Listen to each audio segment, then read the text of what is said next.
Here at the HMS Beagle Zoo, we have the greatest evolved animals found in our Darwin exhibit. While Darwin's theory of evolution is a relatively young archetype, the evolutionary worldview itself is as old as antiquity. Ancient Greek philosophers such as Anaximander postulated the development of life from non-life and the evolutionary descent of man from animal. Charles Darwin simply brought something new to the old philosophy, a plausible mechanism called natural selection.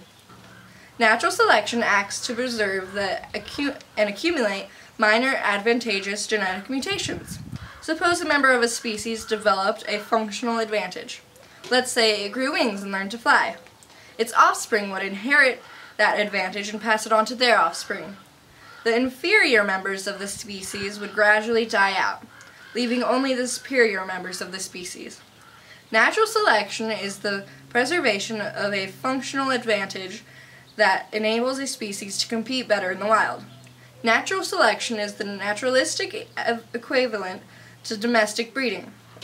Breeders eliminate undesirable traits gradually over time, similar to natural selection.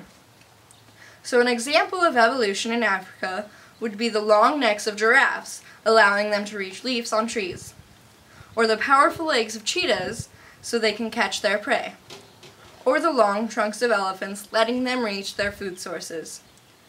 We could go on all day about evolution, or you could just visit here at the HMS Beagle Zoo. We'll let you decide.